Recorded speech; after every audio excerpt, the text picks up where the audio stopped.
Since she could remember at a very young age, Laura Marano had a love for music. However, because of her family not having connections to the music industry, acting came first since her mom, Ally Marano, who was an acting teacher and owned a children's theater called Agora Children's Theater in California, she had connections to the acting world. And since her sister, Vanessa Marano, having an interest in wanting to go into acting, convinced her mom after 2 years to be an actress. And although she didn't want her daughters to get into acting, she found an agent that took both Vanessa, age 8, and Laura, age 5, who wanted to follow what her big sister did and also having a love for performing as well. They began their acting career, which Laura fell in love with acting, appearing in shows and movies such as Joan of Arcadia, Dexter, Are You Smarter Than a 5th Grader Season 1, The Jacket, Superbad, and even doing additional voice acting roles in films such as Finding Nemo, Ice Age The Meltdown, and more. And though she found a love for acting, music was always her number one. So while doing acting, she decided to put herself out there around the age of 12 or 13, uploading her music that she had done on platforms such as MySpace, SoundCloud, and even a song she co-wrote with Peter Waldman called Words that had a music video was uploaded on Peter's YouTube channel on October 2010. However, it wasn't until she booked the Disney Channel show Austin and Ally, playing Ally Dawson the following year in 2011 alongside Raimi Rodriguez, who played Trish, Ross Lynch, who played Austin Moon, and Callum Worley, who played Diz, that she got the opportunity to star on a show that involved music, which was a big hit on the network, and it allowed her to not only act but also record and sing songs that were released on the show's soundtracks, including one of the songs that she co-wrote for her character called Finally Me. She even got to record a song called Shine that was released in the 2012 Disney Fairies, Faith Trust, and Pixie Dust soundtrack. And besides this experience helping her gain more confidence in her music ability over the course of Austin and Ally, it also opened opportunities for her musically, following in the same footsteps as previous Disney Channel stars such as Miley Cyrus, Selena Gomez, Demi Lovato, and more, who became successful musicians after leaving the network. And at the time, new Disney stars continued to pursue music careers, such as Sabrina Carpenter, Olivia Holt, and even her Austin and Ally co-star Ross Lynch, who was already doing music separate from the show in a band named R5 since 2009 when the band formed. Although she shared her love for music and was writing songs, nothing was yet officially confirmed about Laura venturing into music until 2015 while promoting the upcoming Disney Channel original movie Bad Hair Day, in which she starred in and co-wrote/recorded a song titled For the Ride. She spoke about wanting to just focus on music next since it had been something she had been wanting to do, and plans to release music later in the year, now with Austin and Ally coming to an end. The following month, on March 28th, the same day, she and the Austin and Ally cast won Favorite Kids TV Show, Favorite TV Actor, and her winning Favorite TV Actress at the 2015 Nickelodeon Kids' Choice Awards. She tweeted the news to fans about her signing to Big Machine, the same label that Taylor Swift, Florida Georgia Line, Sugarland, and many more were signed to at the time, which was a label that mainly signed country artists, and she was the first pop artist that they signed. Now, besides knowing from Laura's responses that she would be pursuing pop music, one interview specifically featured on the March issue of NKD magazine on March 1st, where she talked about wanting her musical style to be like Sarah Bareilles and Pink, two artists that she loved for their different styles but also their honest lyrics. But other than that, there wasn't really much information on what to expect. Then the following days leading into April, Laura shared behind the scenes photos with some of the people at Big Machine and her excitement about working with them on new music soon. And this was also the month on April 13th the cast of Austin and Ally had their last table read, which Laura and the whole entire cast expressed their feelings and gratitude as the show was near its end. Then the next week on April 20th, Laura guest starred on a new episode of the animated Disney XD show Randy Cunningham, 9th Grade Ninja, voicing the character Rachel, who even sings a song called The Ninja of Norrisville, which, fun fact, the song was written by a fan of the show, Morgan Crude, who was contacted by the creators after they heard and loved the song and they wanted to license it and use it on their show, and they even wrote the episode kinda around her song. The Ninja of Norrisville will save us all. 3 days later, on April 24th, after 4 years of filming, production on Austin and Ally was officially done, marking the end of an era for the cast and fans of the series. The following month, on May 6th, the new cover of, which I'm not sure if I'm pronouncing it correctly, so I'm gonna read it as best as I can, Azuri magazine was released featuring Laura, and in the interview she expressed her feelings about Austin and Ally ending and also spoke about her music, which she said, "I am so incredibly excited. My first album will be released soon. That's just crazy. I am a 100% pop singer and songwriter. I love making music on the piano, but I also discovered different sounds for me. You can expect a mix between Sarah Bareilles and One Republic, and I hope fans will be pleased." And according to Just Jared Jr., there was this photo inside of her in the studio. A few days later, on Saturday, May 9th, Laura attended the 2015 Wango Tango event, and in some of the interviews she gave at the event, she revealed several things about her new music, such as they were currently deciding on the single, new music will be released during the summer with hopes of an album being released later in the year, or if not, in early 2016. Some of the songs that she had written in the last 2 years will be on the album. She referenced One Republic and Maroon 5's song Sugar as a sound fans can expect, and additionally describing her sound as pop with an edge of emphasizing lyrics that tell a story. In the following month in June, as she continued with interviews and go to events, in an interview she did with Yahoo Beauty on June 15, during the Q&A part of the interview, she talked about her album releasing in early 2016 and reassuring fans that they were close to choosing the single and that it will be out very soon. The next month on July 24, she shared a teaser to an original song with the caption, "Potentially rehearsing a new original song, and I also figured out iMovie." The following month on August 5th, while Laura was in Dubai for Dubai Summer Surprises, she did an interview with Goth News where she talked about wanting to broaden the age of her fan base while still keeping the younger audience that follow her from Austin and Ally, along with mentioning she wanted to pick the best song for her first single that both her younger fans can connect with, along with an older audience. She also revealed that two of her favorite songs from the upcoming album, one of them being Mary J, where she also shared the hook of it that goes like, "You can be my Spider-Man and I'll be your Mary J." Then the other song was Layover, which she actually performed acoustically the following day on August 6th with Ally Kaplan, a song that they wrote together, and they also performed some songs from Austin and Ally.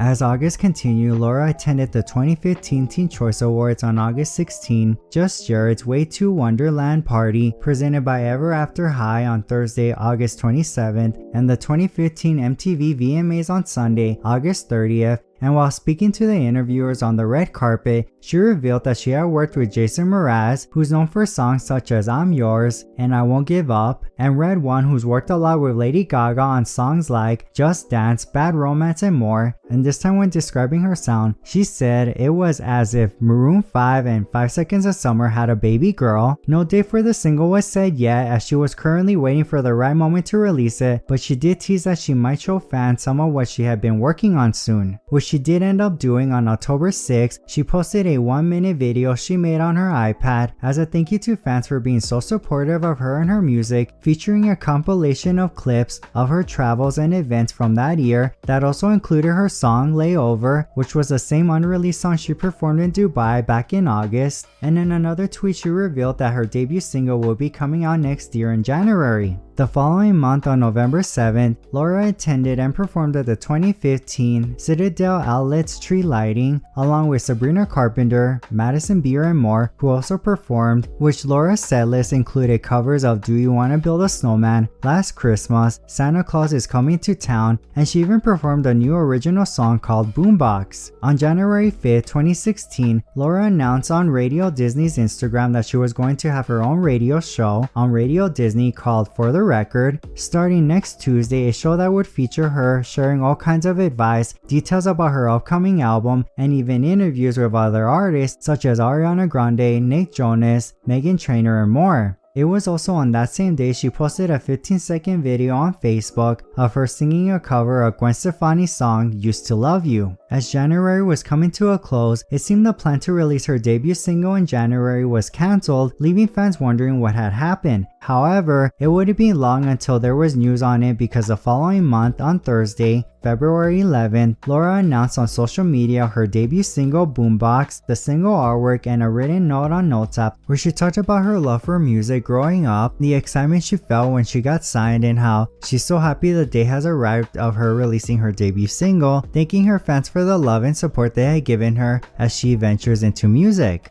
On February 20th, in a video she did with Tiger Beat TV, Laura explained Boombox as a romantic song about talking to someone who brings this music into your life, or it could even be about someone who suddenly brings this happiness or special something into your life. The following month on March 3rd, Laura played a teaser of Boombox on Radio Disney's social media, which confirmed that this was a song she performed last year in November. She also shared the news that it would get its world premiere on Tuesday, March 8th on Radio Disney, and when the countdown began to its premiere, she shared the release date set for March 11th. March 11th had arrived and Boombox was officially released, an electro dance pop song Laura's manager sent to her which she loved and recorded back in August 2015. As March continued, Laura teased a photo of the Boombox music video on Instagram, shared she would be performing Boombox at the Radio Disney Music Awards, and on May 31st she posted more teasers on Instagram, letting fans know that the music video will be out in 4 days. On April 4th, the music video was released, directed by Cole Walliser, who also directed tour videos for artists such as Pink's The Truth About Love opening video, Katy Perry's California Dreams tour videos, and he is also known for posing celebrities on the red carpet captured by his glam bot. The concept for the video was filming a music video within a music video with added comedy, an idea Laura actually wrote and brought to Cole, who brought it to life. And in the video, we see Laura, who she falls in love with one of the dancers, and their chemistry develops as the video progresses, which ends with the crew, dancers, and even behind the scenes staff joining in a dance that features comedian Kim Jong as the goofy director, with his daughter Zoe playing his assistant. 2 days later, on April 6th, a Princess rap battle with Whitney Avalon that Laura took part in, starring as Ravenna, played by Charlize Theron in the 2016 movie The Huntsman's Winter's War, was uploaded on YouTube, and as April continued, she performed at the Commodore on Saturday night in West Hollywood, which both her sister Vanessa and her Austin and Ally co-star, Callum Worthy, posted a photo they took that night. And towards the end of the month on April 30th, Laura performed Boombox for the first time live on TV alongside Sophia Carson, Ariana Grande, Justin Bieber, Sabrina Carpenter, and more at the 2016 Radio Disney Music Awards. On May 14, Laura performed at the Kiss FM 2016 Wango Tango event, where she not only performed Boombox and a cover of Justin Bieber's song Sorry, but she also performed 2 unreleased songs, Outcast and Dancing Around the Truth, and in an interview she gave with Front Row Live at the event, she shared an update about her debut album, saying it will be coming out in the fall. No name was chosen yet, but that she will be turning in the album this month to her label. As for the rest of May, Laura continued to perform and promote her new single, such as on May 24th at the Tiger Be Now launch, and on May 31st, as a feature artist of the month by Elvis Duran, she performed Boombox on the Today Show. Then the following month on June 6th and June 8th, there was news of Laura in the studio recording new music for the show Miraculous, teased by the producer, who posted a photo of Laura on Instagram in the studio, revealing in the caption that she will be filming a new music video for the series, which he seemed to hint it would be a cover of the theme song. And Laura's mom, Ally Marano, also posted a photo of Laura standing next to a big poster of the character Ladybug. The music video premiered at the 2016 San Diego Comic-Con on Saturday and was later uploaded to Nickelodeon's YouTube channel that same day. Similar to the show, it had that concept where instead of Laura being a superhero, she was a pop star in secret, giving Hannah Montana just without the blonde wig. At least that's how I saw it. And it wouldn't be until August 14th that Laura announced her second single, Lala, set to release on the 25th, which Laura shared a sneak peek on August 20th on Instagram, and according to Just Jared Jr., the video she posted was a sneak peek of the song, featuring her using a slow-mo camera and a fan for a cool visual. On August 22nd, she did an interview with Yahoo. When asked about what inspired her upcoming single Lala, she said, "I'm really excited for everyone to hear it. It's going to be on my debut album that's coming out in a few months. When I was writing it, I went into the room and I wrote it with some lovely people, Justin Tranter, Matt Freeman, Serena Warner. I came into the room that night, rewrote it around 7 p.m, latest session I've ever done. I came in and I was like, I want to write a celebratory happy screw you song. I wanted to write a song that's like, screw you for not accepting me for who I am, and I'm going to do me no matter what criticism I get from you." That's the hook of the song. When asked if a music video was planned, she mentioned that nothing was filmed yet, but she did have a pretty fun idea for it. As for the upcoming album, she did reveal the music, artwork, and everything else were all done, and currently they were organizing everything for the packaging.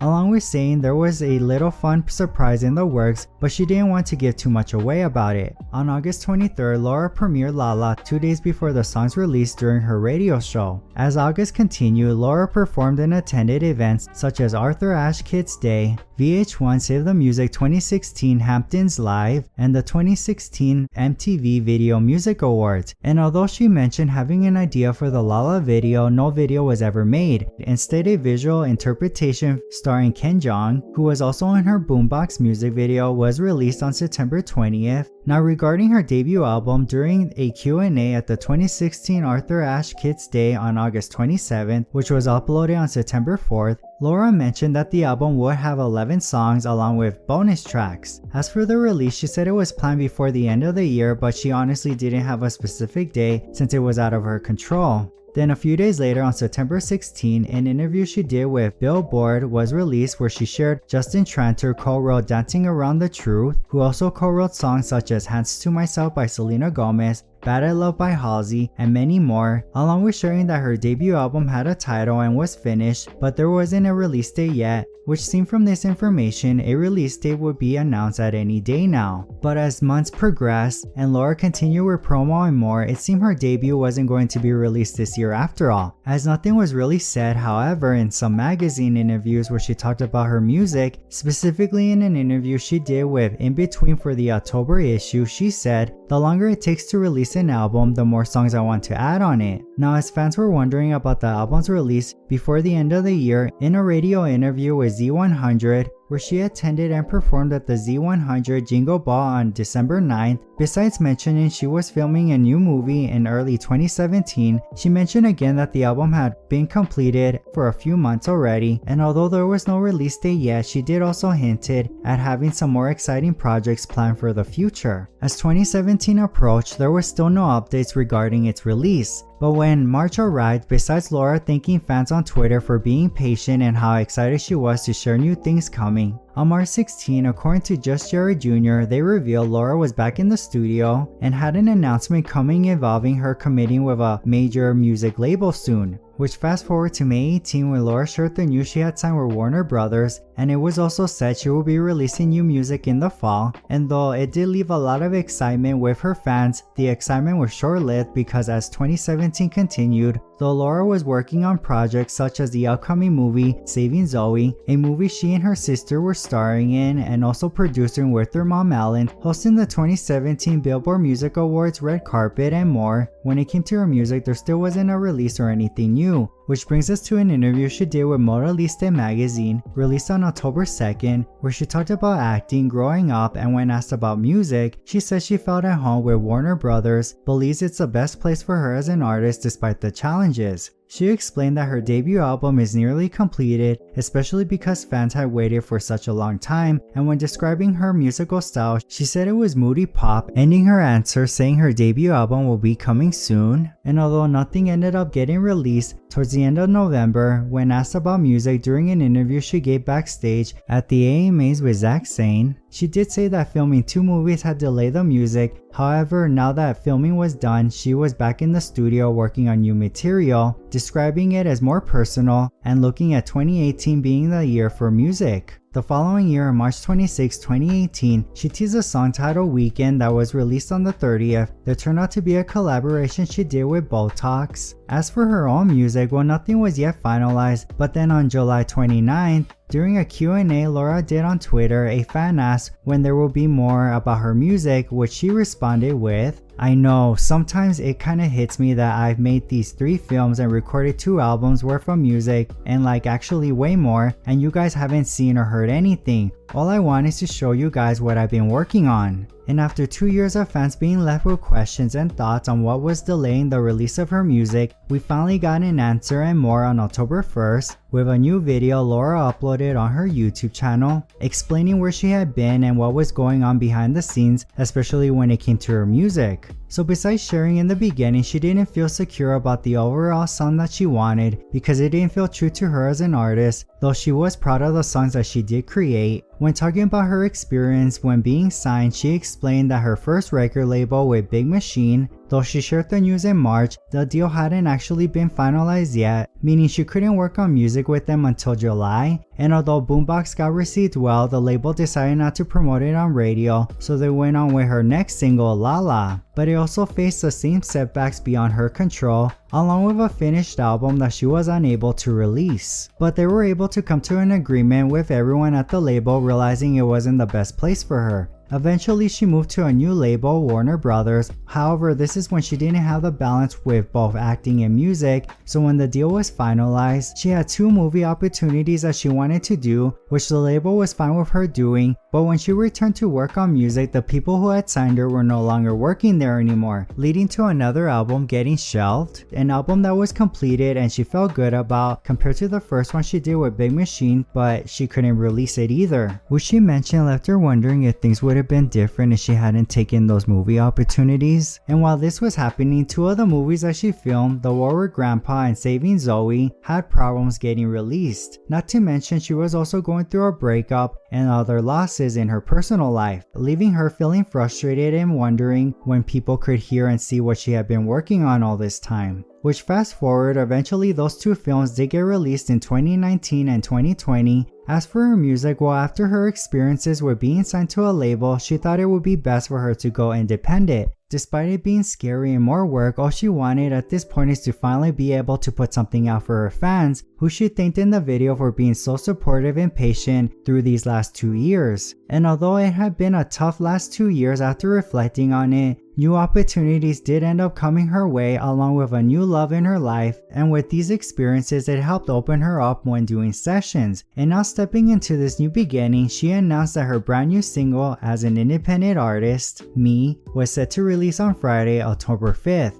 A pop song Laura selected as a first single because it felt like such a fun first kind of impression into what was to come in the future from her with her music and what she had been working on. The song was written by Alex Terheimer, Chelsea Lena, Alexander Everett, David Brooke, and Laura Marano, produced by Alex and Alex. And on the day Me was released, besides sharing her journey and expressing her thanks to fans with a note on Note tab on social media, there was an interview she did with Just Jared Jr. that was released where she talked about being an independent artist, owning her own label, and the challenges that came from the last 2 years, which she said, being independent means being my own boss. So of course there are so many benefits to that and quite a few cons as well. It's going to definitely be way more work. There are no label policies that are stopping me from releasing music, so I plan to be releasing a lot of songs that I have been working on for months. That fact makes me so ridiculously happy. It's hard not to be excited about this new endeavor, even if it's terrifying as well, especially on the financial side. I think a lot of people in my life assume I would just give up, but it was never really an option for me. I love music so much I honestly can't picture my life without it. It's such a tough industry and I don't know what the future exactly holds. But I do know that I will always be creating music because it makes me so incredibly happy. The music video for Me was released on October 8th, a party-themed visual, an idea Laura had with the perspective of a guy that also sees different versions of her, directed by Cole Walliser, the same director who also directed Boombox and her Miraculous Ladybug music video. Which, fun fact, the place that they filmed the video, the Gonzales Resort, is the same place Laura actually considered filming the La La music video. However, because things didn't work out with that video, she decided to ask again if they could film for Me, which they agreed. And after the release of Me, it led to an EP and 2 others, and even more music released throughout the years. Some music even related to roles that she played in movies such as A Cinderella Story Christmas Wish, The Royal Treatment, and the Netflix film Choose Love. Which brings us to 2022, now feeling ready to do an album as she was writing a lot, and after a long time coming in 2023, she released her debut album, I May Be an Actress But I Can't Fake How I Feel, a title that was lyrics from her first song on the album, Can't Keep Waiting, that originally she wasn't sure she would use because of its length, and though she tried to shorten it, it just didn't embody what she wanted to say with this album. An album about her processing many feelings she had throughout her life and career, and how that has affected her relationship, identity, dealing with loneliness, and all the experience that has shaped her life being in this industry. So in the end, she just decided to go with that title and also include songs she had written over various years such as 2015 and 2017 to tell that story. And this was also the year 2023 she decided to take off all the songs she did on the Austin and Ally show off her Spotify page. Though she is proud of getting a chance to be on that show, she was feeling stuck seeing those songs being on her top list. Songs that she felt didn't represent her, so they switched her name with her character name in the show. From all the twists and turns the industry brought, it's inspiring to see Laura didn't give up. She found a way and made her own path in music. Not only did she find her voice, a balance between acting and music, discovering herself along the path of healing and creating, but she had also used those experiences as her strength, stepping into the unknown as an independent artist, and with each release, it eventually led to her feeling ready to release her debut album. And I look forward to hearing what she has in store in the future, which I highly recommend going to stream her music, which some of my favorites of hers are Can't Hold On Forever, Lie to Me, Let Me Cry, Powerless, and The Valley. And something I wanted to add is that Laura could have signed with Hollywood Records. When she was on Austin and Ally, she did have the option to sign with them, and it's something that she spoke about in an interview she did back on April 2016 on the Zach Saint show. But the reason why she didn't sign with them is because at the time she didn't feel ready. Thing that I do think would have maybe been different if she would have signed to Hollywood Records is that her music would have been released. The problem is I don't think she would have had a lot of creative control over what she really wanted to do, something that Selena, Sabrina, and others that were signed to them in the past had to deal with. As for Big Machine, I am surprised they didn't just decide to go with Boombox. I mean, it was a great debut song, it's fun, it's catchy, it was even one of my favorite songs of 2016. I'm pretty sure with the right marketing and more television performances, it would have been enough to connect with the general public. And not only that, she was already promoting Boombox before it got released. She was attending events, doing interviews, and she was really getting the word out there that this single was coming out. So it just doesn't really make sense to me that at like the last minute or whatever, Big Machine just decided to cut everything off, even though the music video was doing well on YouTube. So that's a bit strange to me. But then seeing what Big Machine did with Taylor's Masters, it doesn't surprise me to hear that this happened. Overall, I just think it's horrible that a label that is supposed to believe and support the artists they sign, that at any moment they could just decide to shut everything off and not even allow the artists to even release music that they worked on. I think it's just really awful that they make these terrible contracts. This needs to definitely change in the future because something like this should not be allowed. But of course, it's a music industry, it's the entertainment industry. There's a lot of shady things that happen behind the scenes, stuff that we heard about and probably even stuff that we didn't yet to even know about yet. So what are your thoughts on this? And if it was possible for Laura to release those 2 unreleased albums, would you like to hear them? I know I would like to hear the music that she did with Red One because I am a big fan of his work, so I'm curious how that song or songs would have sounded like. And also from the music Laura has released, what are your top 3 favorites? You can share it down below in the comments. And if you're interested, I did do a video about why Lucy Hale stopped doing music, which you can watch right here. And I also did a video of singles that I think should have been bigger hits, which you can watch here as well. If you did enjoy this video, don't forget to leave a like and also subscribe if you haven't already. Thank you for watching, and I'll see you later.